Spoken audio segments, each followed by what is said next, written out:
Good afternoon, everyone. Good afternoon. Oh, I'm very serious right now. We're going to get started with our afternoon breakout, so if you want to take a seat. And I think the doors will close, but people will trickle in. But our belly should be full. I think I had 2 desserts, which is A-okay. Uh, and so I have the pleasure of introducing our afternoon speaker. So Stephen Jewell has decades of progressive recruiting and human resources experience across business functions and industries. Steve has over 20 years of commission, executive, and technical recruitment. He has performed direct and contract recruitment and HR generalist services for Fortune 500 companies such as U.S. Bank, Wells Fargo, TCF Bank, Medtronic, GE Capital, and American Express Financial Services. Steve has Fortune 100 leadership management experience with Unisys, PepsiCo, Frito-Lay, the Disney Store, and Macy's Dayton Hudson Corp. He has an MA in Human Resources from Michigan State University. He is a 35-year resident of Minneapolis, married, and a rescue dog owner. So please welcome Steve to the stage.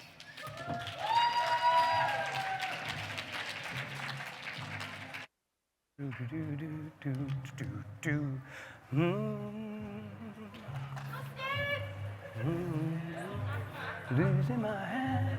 Okay, we can bring the music down, that's fine. That was just, it seemed like a fitting song to come out to. If you don't know that song, that's a song by the Beatles that was recorded in 1968. And one of the opening lines in that song is, "When I get older, losing my hair many years from now." Unfortunately, we only have 2 Beatles left, Paul McCartney and Ringo Starr. So many years from now is gotten to be today. I really thank you for spending time with me in this afternoon, post-lunch coma. I will try and keep this conversation, and it is a conversation, really casual. So because of the smaller crowd, I really invite questions as we go. Let's not save them for the end. A couple of things that we'll start with.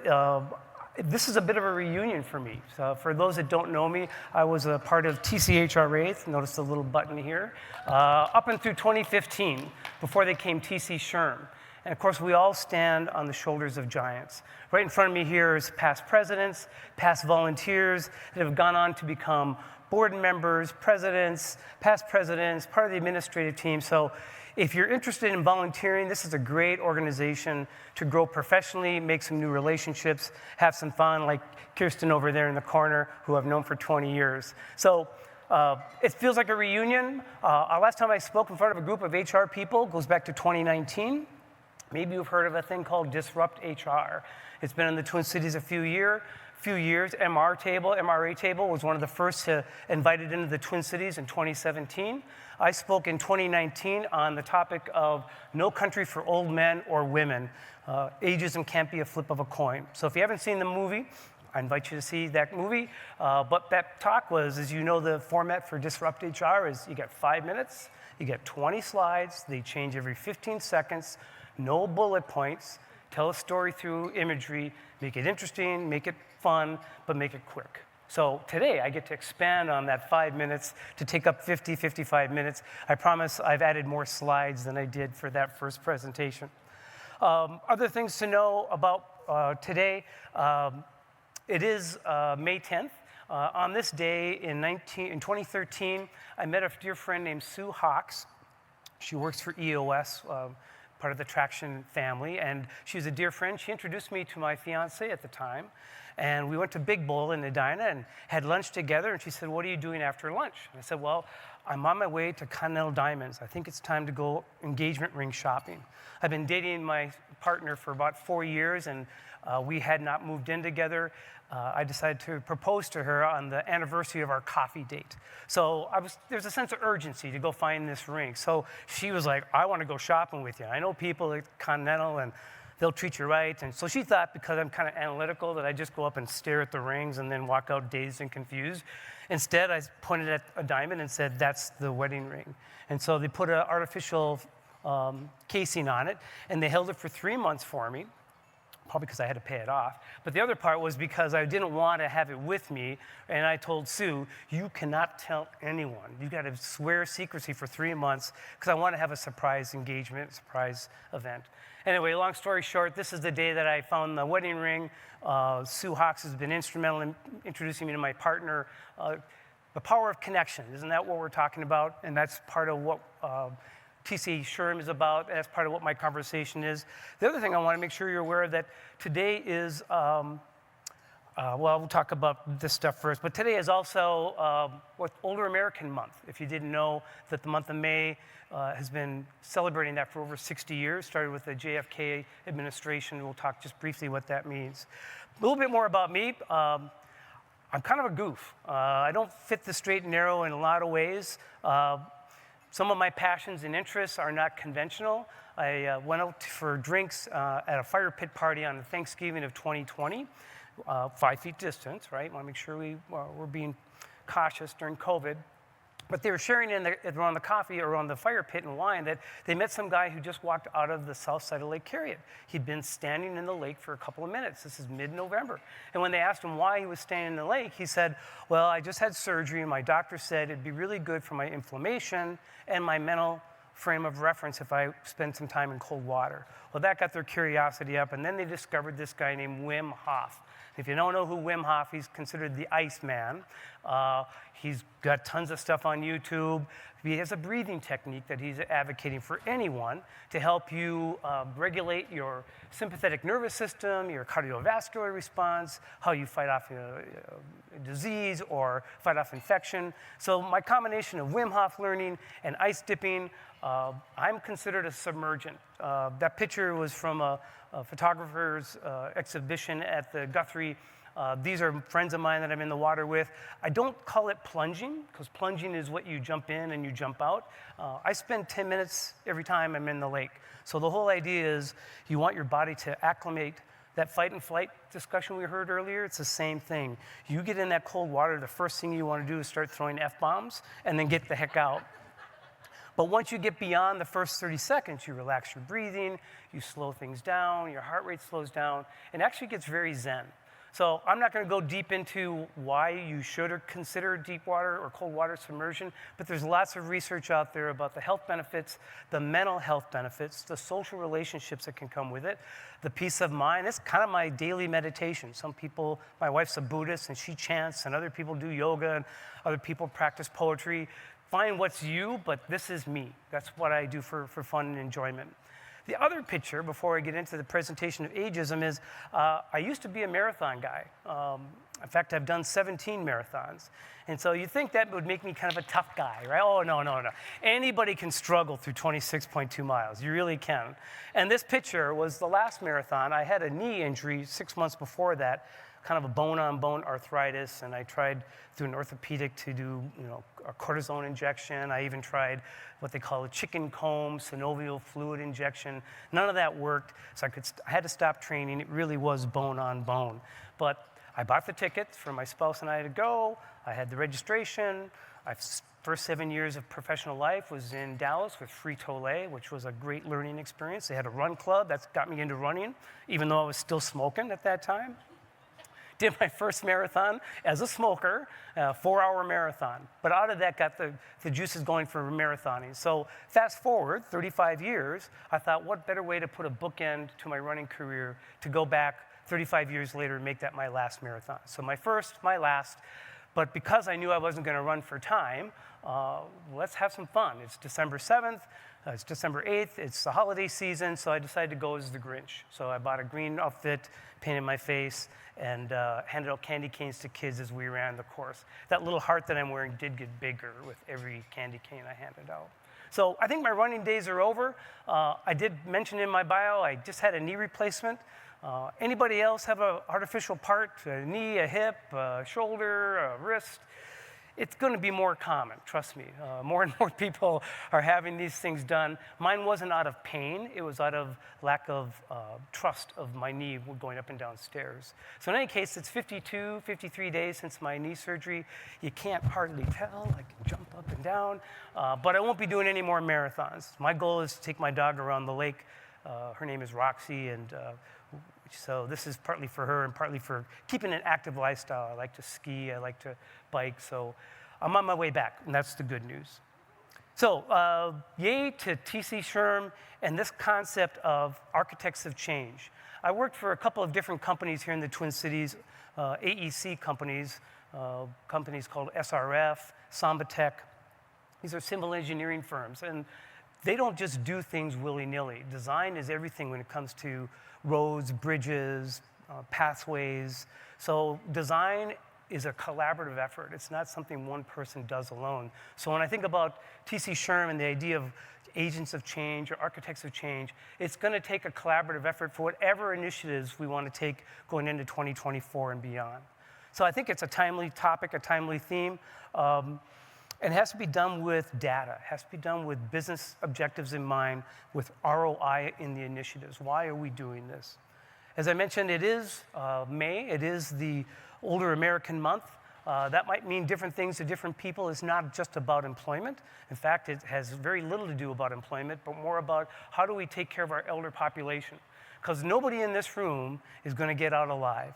We all get to go through this arc that we call life. And I think the prescient nature of looking back in 1961 to say we need to have a month of awareness through our policies, through our state governments, through our private and public sector to say what can we do to support older people in our communities.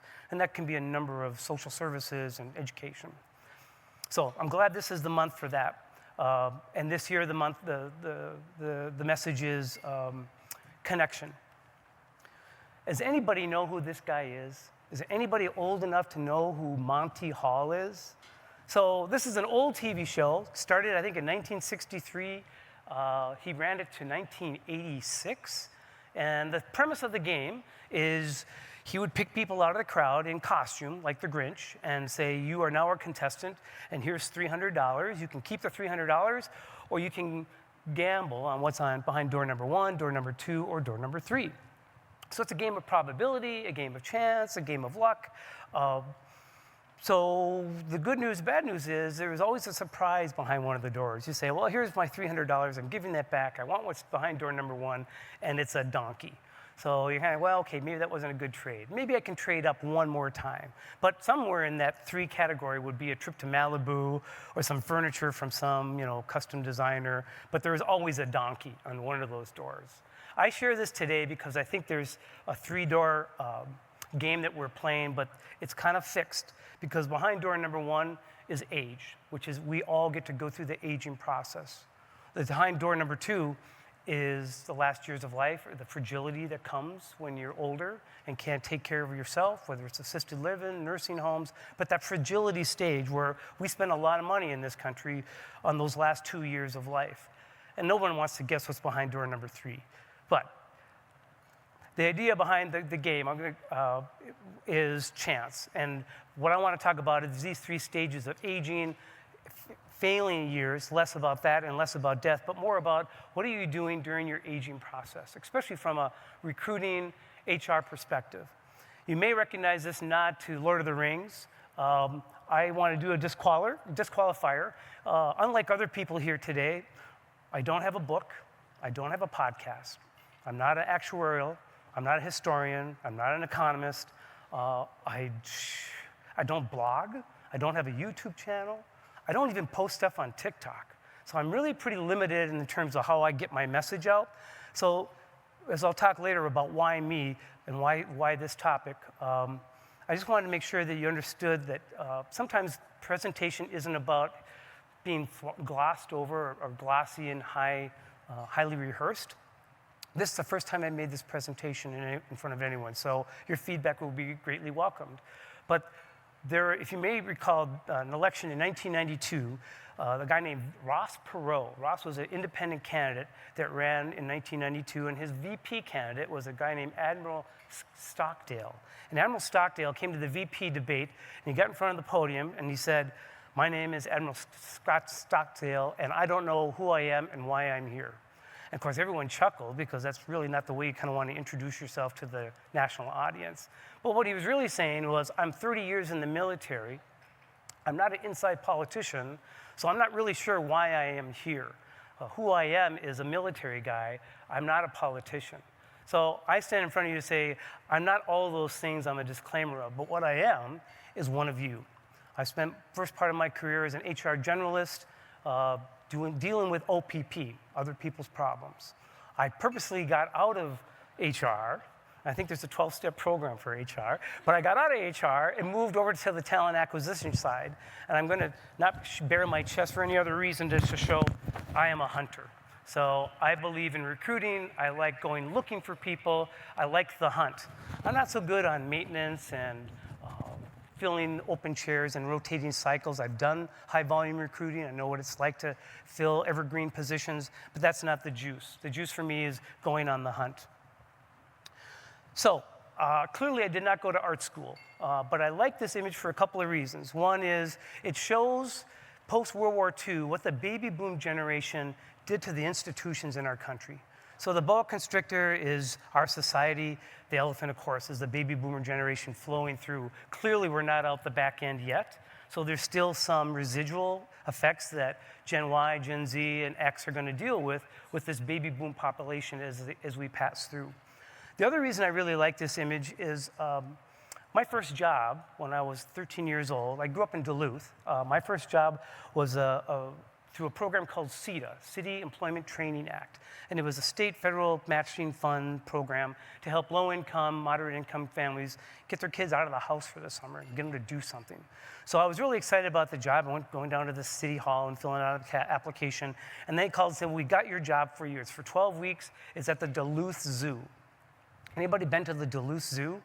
It's small. I mean, it's a beautiful zoo. It's a great zoo. I love going there, but it's not like Como Zoo or the Minnesota Zoo. There's nothing quite like it. But this is 1974, and I go to meet my supervisor on day one, and he says, "Well, Steve, you're going to be spending time cleaning the monkey cages with hoses. You're going to spend time throwing raw meat to the lions and the animals.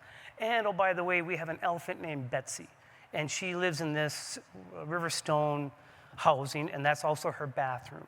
So you need to go in there every day with Home Depot buckets and clean up Betsy's work." And that was the end of my day. So after all doing all the cool stuff, I had to go into Betsy's cage and do the less appealing things. So I'd go home on my first day from the job, and of course my white sneakers don't look white anymore. And my mom says, "You're not coming in the house with those, so take your shoes off, your socks off. They stay out of the house while you come in."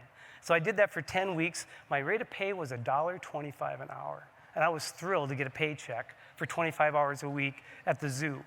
And I hung onto a little ceramic elephant that I take with me on my gigs and in my home office, not because I look nostalgically back at that job, but because everybody has a job that there's some dung to be cleaned up.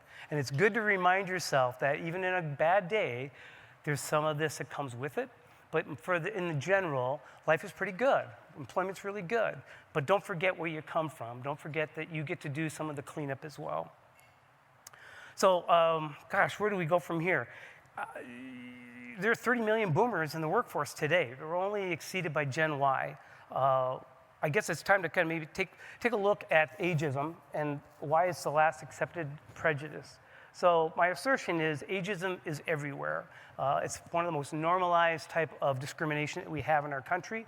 Even though we have legislation that's been around since 1967 with the Americans Discrimination and Employment Act, it's very difficult to enforce simply because the burden of proof is on the person making the claim. You have difficulty of enforcement of ageism practices by self-monitoring or even by the EEOC or other agencies. So it doesn't have a lot of teeth, and the success rate of age discrimination charges has never been more than 15 to 20% success rate. So it's legal as a protected class, but when does ageism really start is my question. And I want to make the clarification that ageism isn't about older people. Anyone that gets treated differently because of their age is ageism. If you're 19 years old and you apply for a job and you're told you're not qualified, you don't have experience, we don't think you're mature enough for this, that's a form of ageism. So as we go through our conversation, I'm going to be pointing out examples of how ageism shows up. Again, I invite people to share their ideas or questions as we go, but ageism shows up not just in your work environment, it shows up in your home, how you treat your parents, your grandparents, your wild, crazy uncle at Thanksgiving. So it's more than just the work environment that I look to ageism, and how to find relevant resources to help you fight ageism. So 3 distinctions that we're all on the same page. So ageism is about how you feel, how you think, and how you act. So when you look at prejudice, you look at stereotyping, you look at the way we treat people, we're judging machines. The human being is a judging machine. When I walked up on stage, you probably said, well, I noticed this guy's limping. He's playing a Beatles song from 1968. So you're forming all kinds of opinions about who I am and what I do and where I've been. And you saw the images of me in the ice water. So we're judging machines. We can't help but judge. That's our human nature. So the challenge is can we find a space between stimulus and response?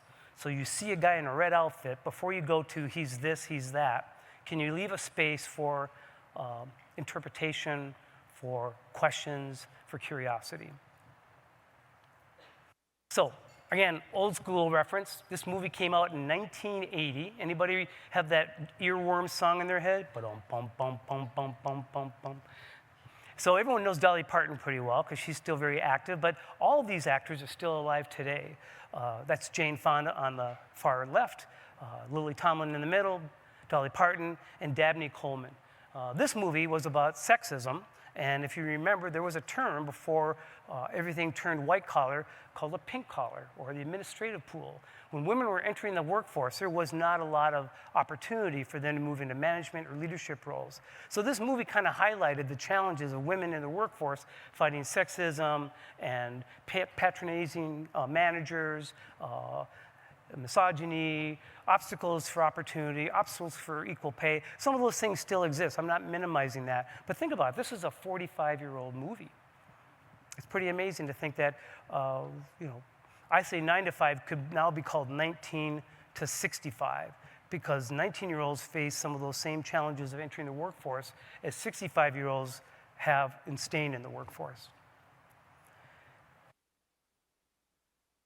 There we go. Time. We all have time.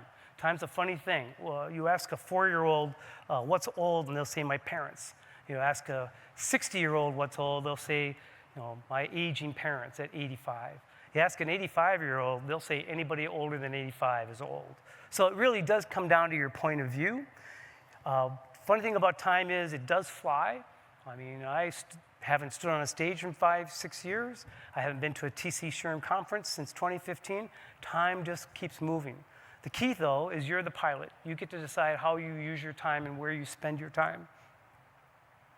As I mentioned, May is Older American Month, started in 1963 by the Administration on Aging, now called Administration of Community Living.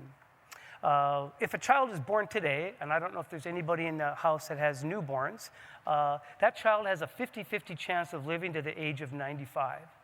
So under our current model of go to school, go to work, retire, where does a 95-year-old fit if they're going to be living that long? If you retire at 60 or 65, and I really don't have an opinion about when people retire, but I do find it interesting that 1/3 of your life could be post-work. And what's your plan, and what are the institutions, infrastructure to support someone in their 70s, their 80s, and beyond? If you recognize, or the longevity factors come up all the time, what are the factors that impact longevity? Location, where you're born, the community that you grew up in, the wealth of your family, the education you got, whether it's private or public, the college you went to, private or public, the income level that you grew up with and that you have yourself. Healthcare access. Minnesota is known for its healthcare. There are other states in the union that have really piss poor health care, or very difficult for rural people to get health care. So there are a number of factors that impact longevity. I recently saw a graph that showed that if you live in the Southeast, I'm just going to pick a couple of states like Alabama, Louisiana, you could shorten your life by as much as 15 to 20 years based on the types of life factors that you grew up in. And I'm not saying everyone should move to Minnesota, but countries or states that have really good healthcare systems, social systems, tend to prolong the lifestyle or lifespan for many people. This guy, anybody remember this movie? It was called The Sixth Sense, and it was with Bruce Willis and this young guy who thought he saw dead people. And so Bruce Willis was a psychologist, and he was trying to help this young boy through his psychological trauma. But there were all kinds of signs through the movie that this kid wasn't really making things up. He was actually seeing dead people. And turns out Bruce Willis was dead himself, and he was convincing him that you're part of the unliving. And the signs were there. I watched the whole movie, and it was a gotcha. At the end, I'm going, how did I not see this? So there are signs for people that get older as well. So some of the signs are you don't get invited to events. You don't get asked to be on projects. You're left alone to have lunch by yourself. You don't get invited to happy hours. So there's a number of ways that we tend to marginalize, stop seeing. We hide older people in nursing home and assisted living places. No other country in the world treats their elderly like we do in the United States. We're unique in that we like to house them, take them, put them somewhere else. We don't want to see them because it doesn't fit our youth culture mindset. So again, Bruce Willis, who's currently having his own health challenges, was in this movie. This young boy today is 36 years old. So again, time doesn't stop, even for people that see dead people. So again, back to what's relative, what's age? So again, you ask a 10-year-old, they'll give you one answer. You ask an 80-year-old, they'll give you a different point of view. So you ask yourself, what's old to you? So one of the challenges I think older people have is fitting in multi-generational teams. I like this slide because, number one, I think Steve Buscemi is a very funny guy. But this idea that, I can fit in if I just wear the right clothing, if I just say the right kinds of words, I will blend better than if I try and keep myself separate. On the flip side, we often get viewed like Gandalf. Thou shalt not pass. Leave the old guy alone in the corner and we'll be fine. So I read an article recently about how men over 50 should be mindful of how they dress. And some of the no-goes, what men my age and older, or younger than me even, stop wearing reverse baseball caps. I'm going to tell Paul DeBeddings that because he's notorious for wearing his baseball cap, and he's no longer a young man. Wearing shirts that have cartoons, logos, or sayings that are really time-specific, that's relevant to your generation, but maybe nobody else. Wearing Crocs, probably not a good idea for guys in their 50s to walk around in public wearing Crocs, or really baggy blue jeans that don't fit very well and they gotta yank them up. So these are kind of stereotypical, but we live in an optical world and people pay attention to what you wear. I personally went through my closet and got rid of a bunch of Argyle sweaters. I love Argyle. I think they're really sharp for an old guy. I don't want to be wearing that and say, oh, look, there's another old guy. So Argyle's khakis with pleats and cuffs. I mean, there was a time everybody wore khakis. State Farm agents with their red shirts wore khakis. So Best Buy employees wore blue shirts and khakis. So there was a time when khaki was the thing. Not so much anymore. And I just throw this out since the large audience here is female. What's age appropriate for 55, 60, 65? Are you still wearing Lululemon and toe-lift sandals and costume jewelry? It's not for me to judge, but you look around your own work teams and ask yourself, what is age-appropriate attire for 20, 60, 70? I'm not going to go deep into the 100-year-old thing, the centenarians. There was a guy named Willard Scott. He had a weather show in the mornings, and Willard Scott would do this Centenarian Schmucker's 100. Do you remember that? He'd take these two old people and they'd put them on the jars of Smucker jam, and they would tell their little story about where they live, what they do, that kind of thing. So it was pretty funny, but Willard Scott's passed away, and that idea of doing a commercial or a celebration of 100-year-olds, there's so many of them now, it doesn't really matter. This does matter. This is the growth of 65 and older in Minnesota. In the 20s, from 2010 to 2030, 2010s to 2020s, it's one of the largest growing populations in Minnesota. And I can't help but go from Minnesota to nerdy recruiter type stuff. So I want to highlight that the unemployment rate now sits at about 3.9% through April.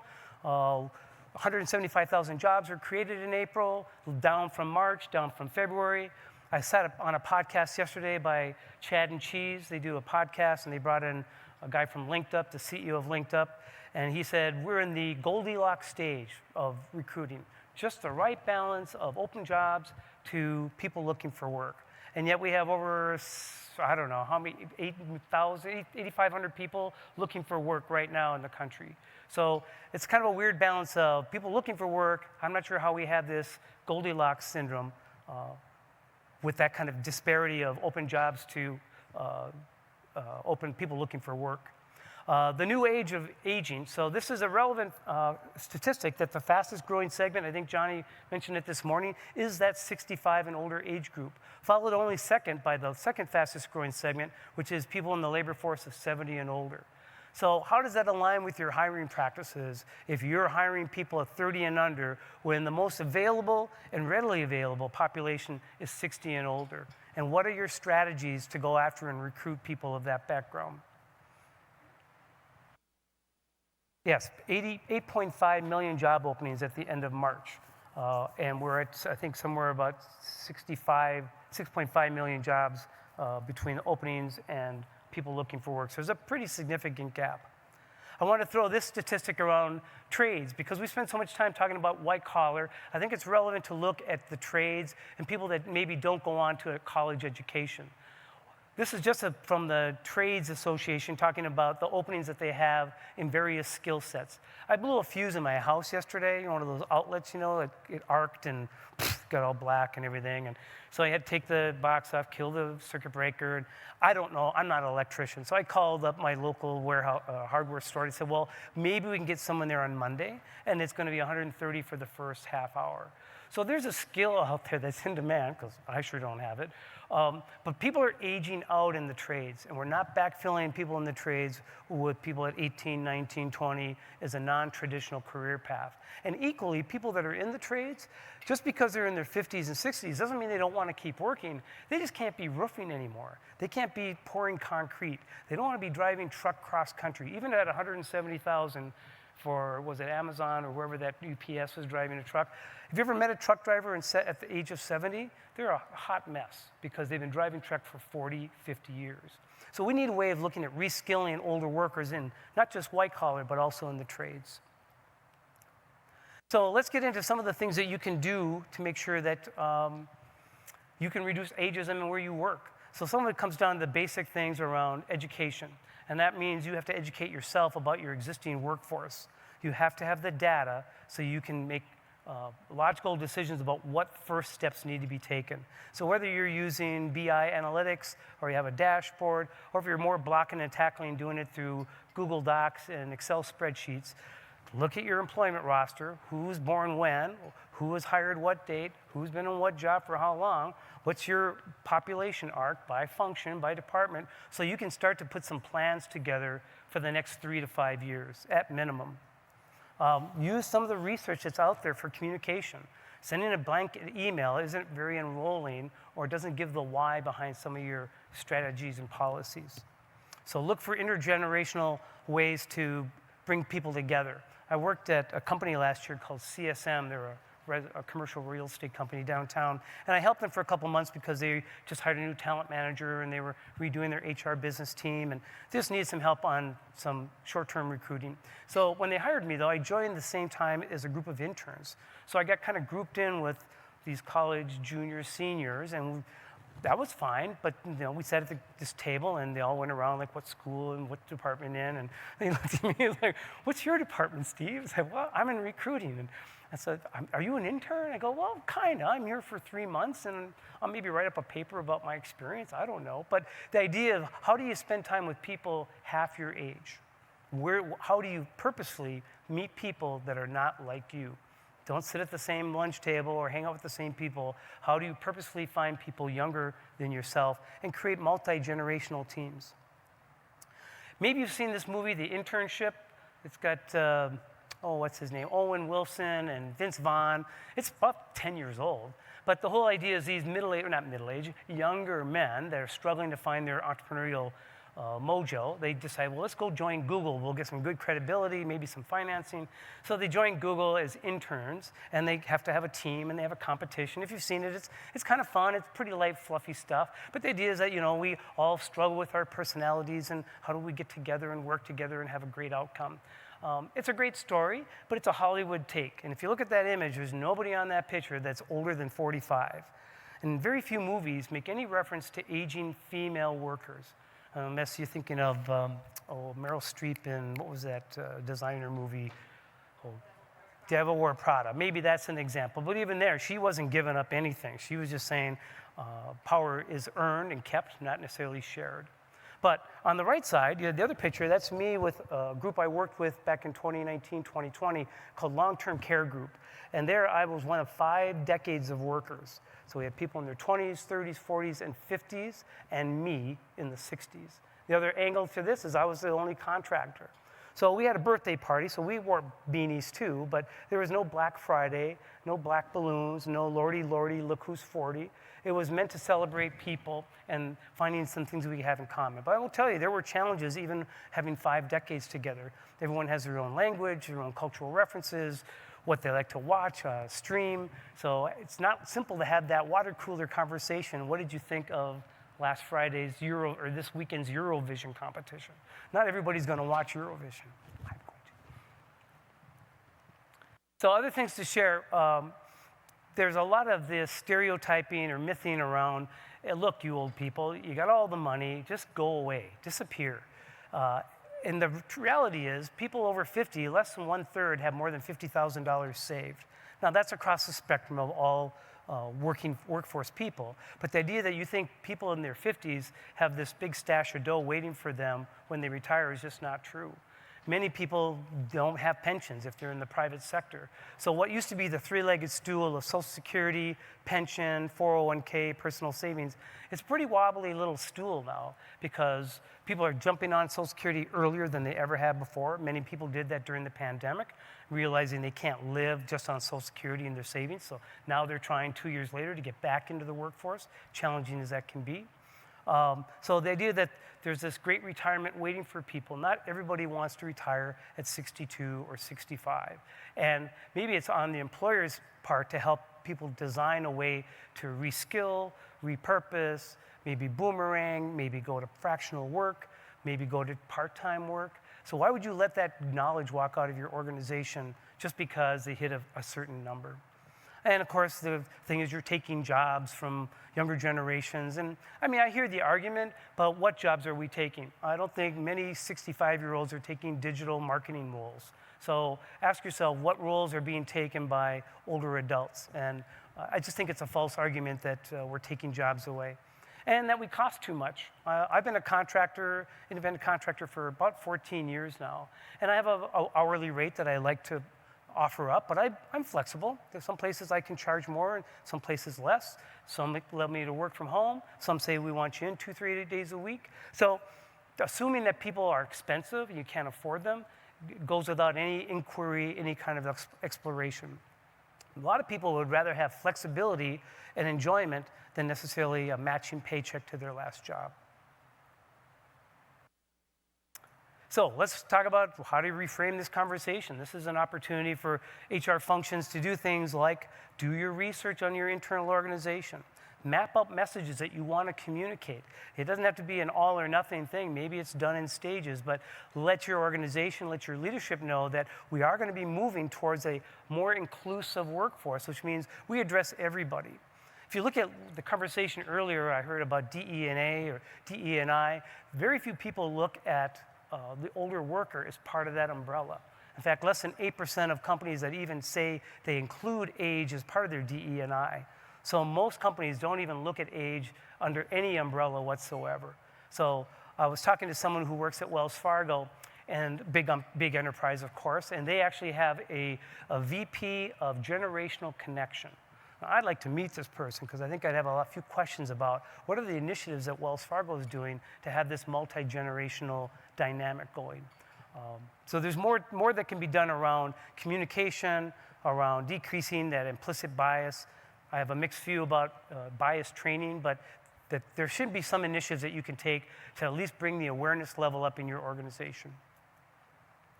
So let's get over some of these super aging stories of jumping out of planes and skydiving. And I don't know if RBG and Betty White and Willie Nelson and Jimmy Carter, if these should be the poster children for what aging looks like.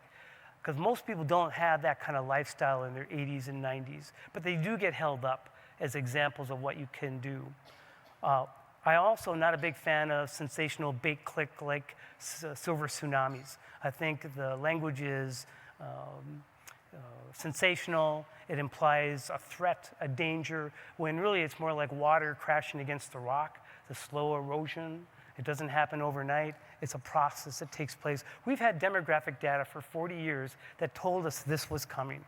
That we didn't take any action, just like in Social Security or like immigration. Taking no action doesn't mean the problem hasn't been there and that we haven't seen it. And then the last couple, this ism is not the same as ageism or sexism or racism. It's dangerous to clump all things together. And that we look at sympathetically at aging like, oh, that poor man, doesn't he or she look fragile? So again, language matters. I really think when you hear something, you need to say something. And whether your policies, your handbooks, your languaging, look what kind of language you use. It might be derogatory, us versus them, anti-aging in nature. And there's the classics. I get this. Steve, are you still working? Oh, boy, you don't look bad for your age. Like that's a compliment of some kind. So it's funny what language people use to talk about things. Things like young man, young woman, and I like some of that derogatory sweetheart stuff like honey and sugar and, oh, bless your heart. That's a very Southern statement to make, bless your heart. The pandemic, as Johnny mentioned this morning, affected everybody. And it's not a big surprise that people left the workforce during the pandemic, partly because of layoffs, partly because they didn't have a job that could be done remotely, partly because of health reasons, partly to take care of their parents. There was a multitude of reasons why people left the workforce. But some of these concerns are not about age. Everyone had concerns about savings, about paying their bills, about mental and physical exhaustion, about isolation, about mental health. I'm not sure we're on the other side of all of these categories, but clearly the older worker was impacted by this. I want to just briefly talk about LinkedIn. Anybody here heard of LinkedIn? Anybody here use LinkedIn? It is the platform for business, right? You don't go to Facebook or TikTok or Instagram for business. You go to LinkedIn. It's a platform for connections, for announcements, for opportunities, for selling, for buying, for a whole celebrations of promotions and announcements. But LinkedIn, back in December, decided to run these two ads. You wouldn't be able to see them now because they got yanked. They're basically about marketing and business to business. Basically, LinkedIn was saying, don't go to your mom to ask about B2B because she thinks her son works in the cloud. And if you look at the image, she's got her glasses down, her white hair is pulled back, she's wearing some kind of a cardigan. You know, kind of looks grandma-ish, right? Why would she understand the cloud? So it's very condescending. There's a lot of assumptions in this imagery. And the second picture of the guy, so, you know, look at his background. He's got China in his background, old black and white photos. He's looking kind of frumpy, and he doesn't understand what his son does. So again, I think this idea that LinkedIn thought they were being marketing to people not like their parents. So don't go to your parents, come to us, we're the experts. Well, it took 6 months for LinkedIn to take that down by some anti-ageist groups. I was one of them. I put my sign up that says, you know, do better on your banner. After 6 months, they finally took the ads down. They never made an apology. They did make a comment that we now realize that we misread our audience and something to that effect. We misread our audience. Here's a different example. So everybody knows about progressive. I call it regressive in this ad because Rick is not a doctor, but he's trying to help you under a certain age not be like your parents. Because there's a story in there that's saying being your parent is somehow threatening. You're going to lose your autonomy. It's a dangerous thing to become your parents. and maybe it's not such a dangerous thing. I have a short video I'm going to show right now. It'll only take a couple of minutes. If you've not seen this SNL skit, it's about Amazon Alexa Silver. Let's do a quick run. The new Amazon Echo has everyone asking Alexa for help. Alyssa, what time is it? What the hell is wrong with this blasted thing? Amanda!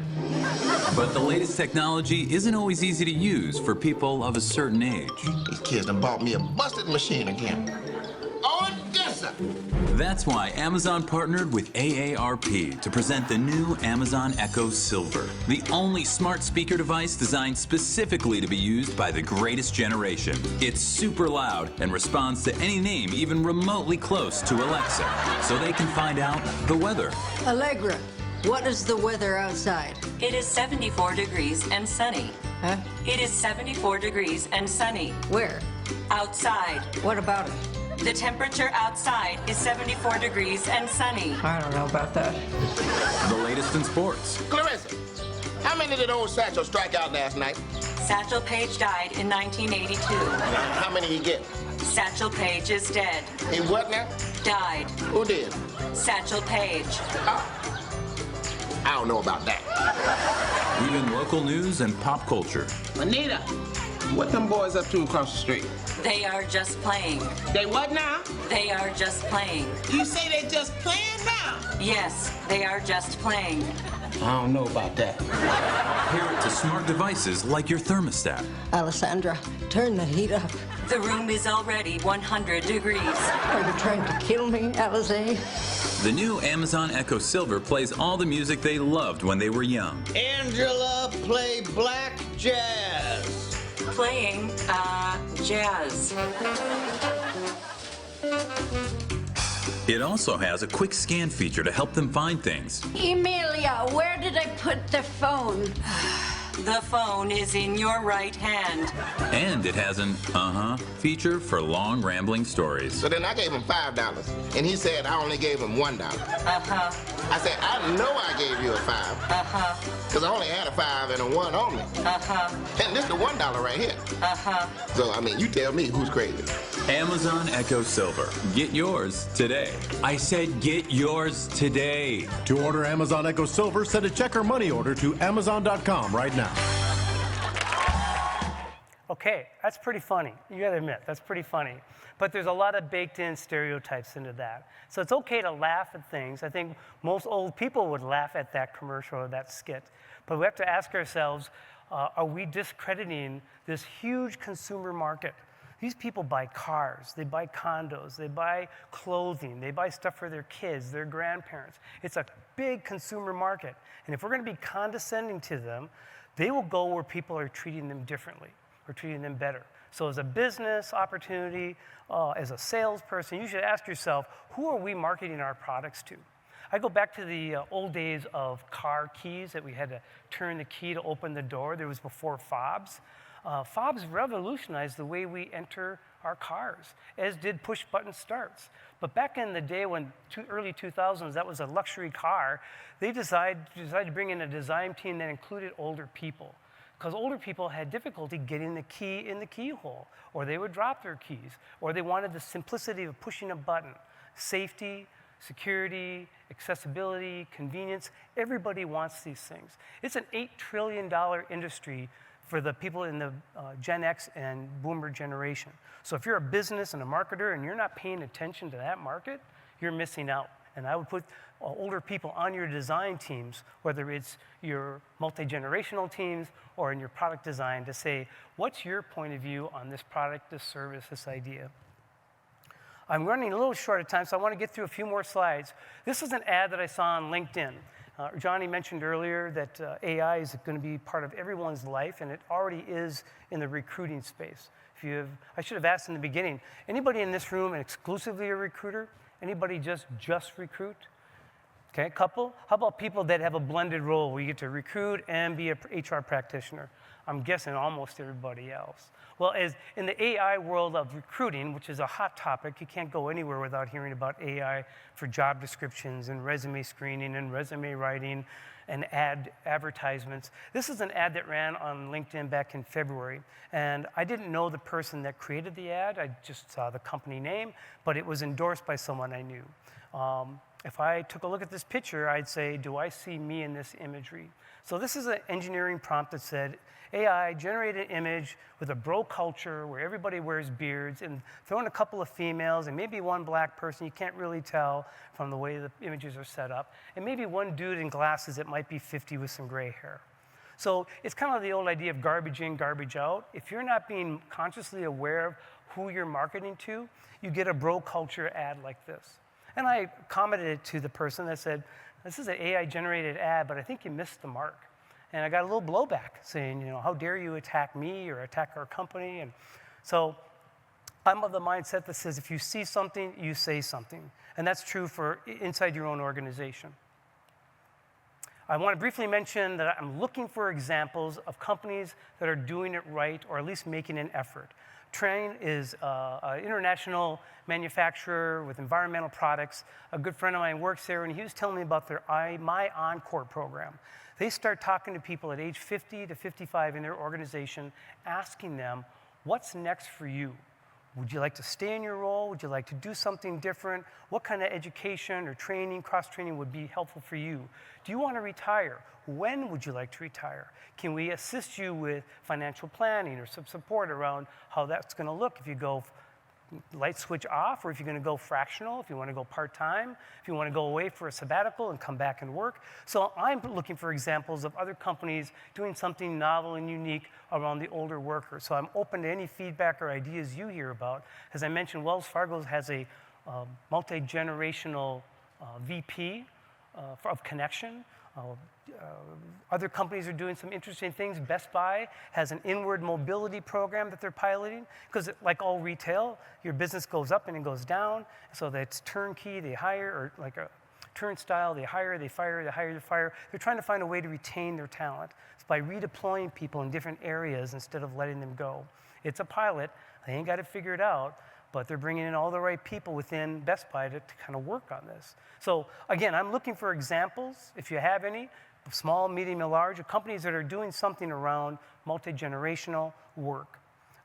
These last two, 38 and 40, as a recruiter, I want to point out that I've run into this my entire career. Managers saying, I don't want to talk to anyone with less than 5 years of experience. That person's too old. I don't want to hire someone like a grandma in my organization. True story. I don't care. It's not confidential. You might know Dean Phillips. Dean Phillips runs the Phillips Distillery Company from his father. I was working for MRA at the time. They were one of our clients. And Dean said, at this stage in my career, I need a personal assistant. So I met with Dean. He actually gave me a bottle of their Scotch or their vodka as a gift, which I thought was nice. But he said, go find me an administrative assistant that would mirror my personality. So, of course, I'm supposed to read the tea leaves of what that means for Dean Phillips. If you've met Dean Phillips, he's kind of a charismatic and young-looking guy, at least he was 10 years ago. He was a presidential candidate. So I present him 3 or 4 candidates. He says, no. I found a woman who had spent 15 years, 30 years, 20 years at 3M, executive assistant for VPs, a number of VPs. He interviewed her, and he said, Steve, lovely woman, but I told you I don't want to hire a Mrs. Doubtfire. So Mrs. Doubtfire, if you remember, is Robin Williams playing a woman in a movie, and on the optics of it, she wasn't what he was looking for. And then I brought him a candidate, was a TV personality, and she turned down the job offer because she went to work at one of our local stations. So the challenge in all hiring situations is how do we work with our managers so they understand that there's value expanding the scope of your search. Instead of saying, I don't want to talk to people like this, or I have to have 5 years, what if I had 4 years, and as someone said earlier, upskill them to make them successful? As I mentioned, Trane and what they're doing, other companies are doing things around multi-generational, as well as looking at that older worker and asking, how do we facilitate you? A couple other slides before we wrap up. I love this slide by the forum. It highlights skills that are still relevant for the next 5 years. This order may change. There may be a few things that come and go on this slide, but 3 or 4 things jump out at me. One is creativity doesn't end when you turn a certain age. Creativity is what you are. It's who you are. It's something you just have to express. So look at the people that have been creative in their 40s and 50s, likely will still be creative in their 60s and 70s. I think number 7, Johnny talked about AI. I saw a great clip or a quote that said, AI, if you're a recruiter using AI, I'm going to get this wrong. If you're not using AI, you're going to be replaced by someone who does use AI, especially in the recruiting field. And it's already being done today. And it will probably happen in the HR field as well. People with HR and AI will replace people that just have HR. So put it upon yourself to find ways to jump on board with Copilot, Gemini, ChatGPT. There's some free things. You don't have to spend the fee at this time. But start playing with it on a daily basis. Again, I don't want to inundate with a bunch of big facts or big numbers. I think the big takeaway for me on some of this is what can you do in the next 3 years, the next 5 years to implement something at a grassroots level in your organization? Something tangible, something you can measure year over year that has a visible effect on your work team. Because again, the numbers are changing. We're not going back to what we looked like in the 50s and 60s and 70s. I invite you to take this question back to your own teams, back to your leadership group, and ask these 4 questions. You might be surprised what their answer might be. Some people really think everything is okay, and we're not really going to do anything to alter the ageism and the way we view different populations. But I think these statements are worth asking of not only your team, but of your leadership, and maybe through surveys, SurveyMonkeys, or other ways. What does your workforce feel about these things? I showed this one earlier, I believe, in terms of what you can do, but I want to just reinforce that there are steps you can take. And maybe they're small. Maybe you start with something small, like I'm just going to get a read on what my work team looks like today. So I recognize this guy. I took this photo, or used this photo in my 2019 presentation, and he said today it's really not about different because we're all different. It's really more about inclusivity. How do we make ourselves more inclusive? If you are over 45 and you do not have a younger than 30 mentor, get one. Because the world is changing so fast. Not a mentee, a mentor. Someone that can show you things that you don't know that's impacting their personal lives, their work lives. You might recognize this guy. His name is Andy Reid. He's won 2 Super Bowls with the Kansas City Chiefs. My guess is he's going to be brought back for year 67 based on success. So nothing breeds success like more success. Bill Belichick, on the other hand, from the New England Patriots, was let go after a 25, 30-year run in New England. His last couple of years have not been successful as a head coach, but I guarantee you, Bill Belichick is going to land on his feet. He's got transferable skills. He'll find another home. So before I exit, I think I started this idea that the song When You're 64, it had that line in it, if you still need me, will you still feed me when I'm 64? Maybe we rephrase that now in 2024. If you still enjoy me, why not employ me when I'm 64? We are all living longer. The goal isn't about living longer, it's about the quality of life that we have while we're living. It's not about working longer, it's how do we make the work experience a more enjoyable experience. I just want to say thank you, TCSHRM, for giving me this opportunity to speak today. I think you're awesome. I think I'm awesome. I am a consultant. I do offer a service, both on the recruiting side and consulting side. This is a new field for me, so I'm not like a 10-year expert. I don't have answers about a lot of this, but I'm starting to build a pile of resources and connections. If you want to be a part of that community here in the Twin Cities, let me know. Thank you for your time. Have a great afternoon.